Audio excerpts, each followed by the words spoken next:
The first one is answering the phone for a local business, and the tool is called Retell.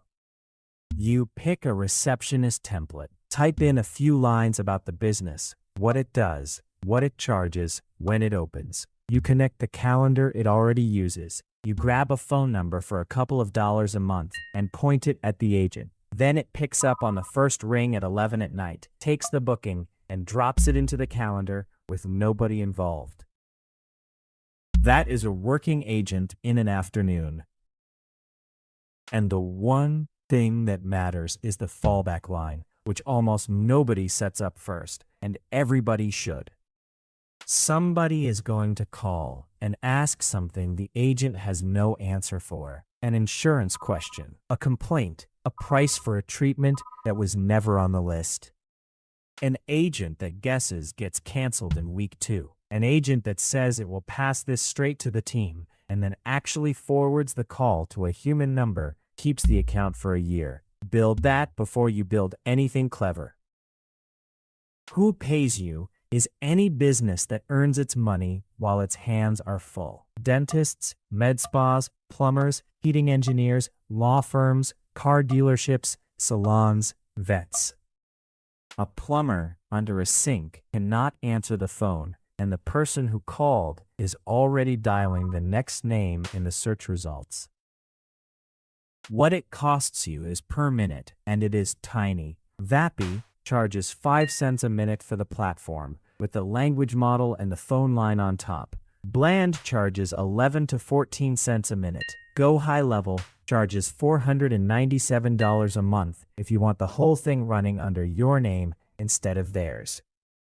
So, a 5-minute booking call costs you under $1, and they are paying you every month.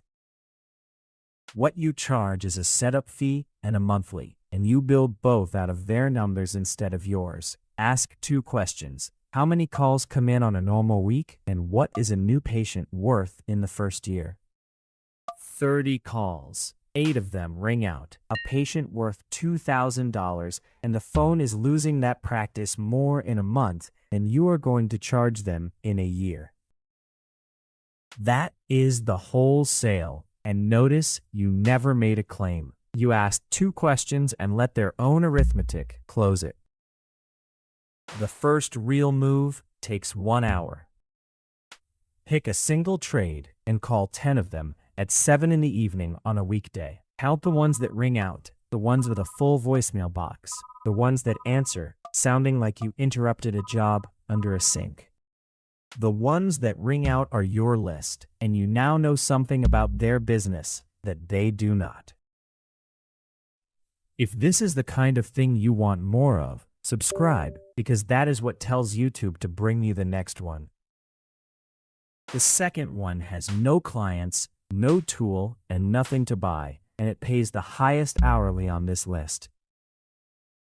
The labs need people to read what a model produced and mark what is wrong with it. You are not writing the answer, you are grading it. A contract clause it misread, a journal entry posted to the wrong side, a sales email that would get the sender blocked. You apply to a marketplace, you pass a qualification task, and work starts arriving in a queue. And the one thing that matters is which queue, because the 2 of them are barely the same job. The general queue takes anybody. The specialist queue wants a qualification you can evidence, a law degree, an accountancy certification, a medical license, real years in product or sales. Same platform, same kind of task, and the gap between them is $8 an hour against over $100. The thing that moves you across is usually a document already sitting in a drawer in your house. Here is the ladder. On Mercor's open board, generalist review runs $50 to $60 an hour, and a generalist expert, $70. Further up, the work gets priced by the brief instead of the hour, and a corporate development task posts at $2,000. Alignerr runs an $80 hourly average across its expert network. DataAnnotation pays $25 to $30 and up for general work, and $50 to over $100 an hour once you are in as a domain expert. And Prolific holds the floor at $8 an hour and will not let a study run under it. Those rates are real. What moves is how much work shows up behind them. Remote Tasks has paid out $15 million across more than 240,000 people, which is about $62 each for the life of the account. The rate is the rate for work you are given. How much you are given is a different question, and it is the one nobody answers on the way in.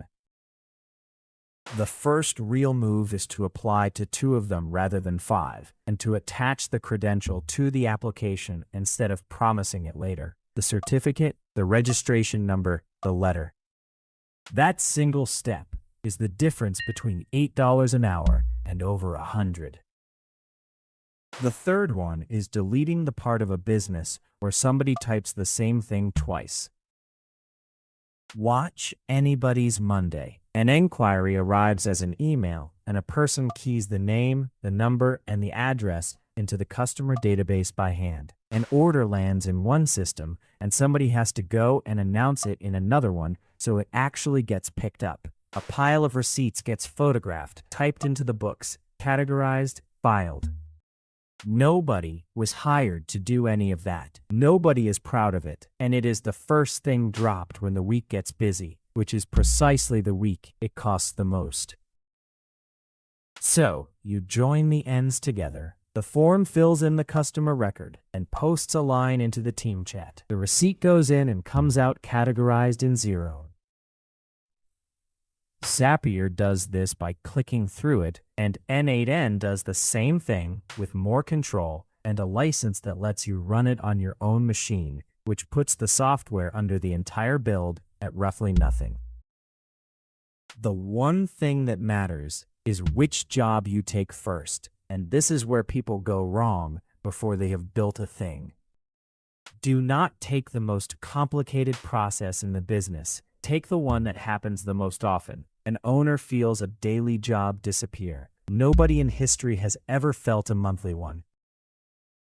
Who Pays You is a business of about 3 to 50 people. Smaller than that, and the typing has not started hurting yet. Bigger, and they already employ somebody whose job is systems, and now you are selling to a department. What it costs you is a monthly plan that scales with how much runs through it, and you buy the tier that fits their volume, rather than the one that fits your ego. What you charge is built in front of them, out of their week. 40 inquiry forms at 3 minutes each is 2 hours a week, which is 100 hours a year, and they can already tell you what an hour of that person costs. You are not quoting them a price. You are reading their own number back to them, and almost nobody argues with their own number. The first real move is to build absolutely nothing. Sit with one business for 1 hour, watch somebody work, and write down every place a piece of information gets entered a second time. Offer no solutions in the room. Take the list home, put the minutes and the frequency beside each line, and bring it back. The fourth one is the pictures, the ads, and the voice. And the thing that changed is not the quality, it is the count. 1 bottle, 40 backgrounds, shot at midnight for nothing. 1 advert becomes 15 versions with 15 different opening lines, so the ad platform can go and find out which one people stop for. An hour of footage goes into Opus Clip and comes back as 30 vertical clips with the captions already burned in. A script goes into 11 labs and comes out as a voice that is identical across every video that brand ever makes, then comes out again in Spanish and German in the same voice. The one thing that matters is that none of that is your advantage, because your client can open every one of those tools this afternoon. What they cannot do is promise 15 versions by Friday, every Friday, and then keep doing it in March. Most agencies will not put that in writing. Put it in writing. You are not selling the tool, you are selling the Friday. Who Pays You is anybody already spending money here. Online shops with a catalog that photographs badly, local businesses with a physical product, agencies quietly behind on delivery, and above all, anybody already running paid ads. because they have the budget line. They already believe testing versions is worth doing, and you never have to start that argument. What it costs you is a monthly plan with an allowance measured in credits or minutes, and your cost per finished asset falls the more of that allowance you burn. This is the only one on the list where getting busier makes your margin better instead of worse. What you charge comes off the thing you are replacing, and that has a price in your own city. Call a product photographer and ask for a day rate. Call a voice actor. Ask an editor what an hour costs. 3 phone calls gives you a ceiling and a floor from your own market instead of somebody else's video. The first real move is to skip the pitch entirely. Find one business whose photography is letting them down, make the assets without being asked, and send them with nothing attached except the work. If it sells itself, you have a client by the weekend, and if it does not, you lost one evening. The 5th one has no tool, no subscription, nothing to build, and nobody taking a cut, which is exactly why it never makes a list like this. A company buys 40 seats. Everybody opens the chat box, types a question, reads the answer, and closes the tab. The parts that actually change the work are sitting one menu away, and nobody has ever clicked on them. You do, for one afternoon, with one person or a team of 6. You build a project that already knows the company, so nobody re-explains the business at the start of every conversation. You write a saved instruction that produces the firm's own format the same way every time without being asked. You connect their document store so the answers come out of their files instead of out of the air. Then you take the 3 things that person does every single week and you build all 3 while they watch. The one thing that matters is that you use their real documents in the room, their contracts, their spreadsheets, their genuinely messy folder. The second you demo it on a made-up example, you have become a training video, and they can already get one of those for free. Who pays you is the person who signed off on the licenses and has nothing to show for them.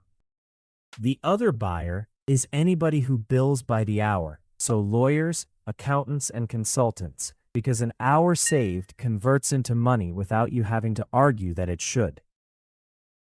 What it costs you is your preparation and nothing else. No platform fee, no per minute rate, no allowance, nobody in the middle. Whatever you charge, you keep every dollar of it.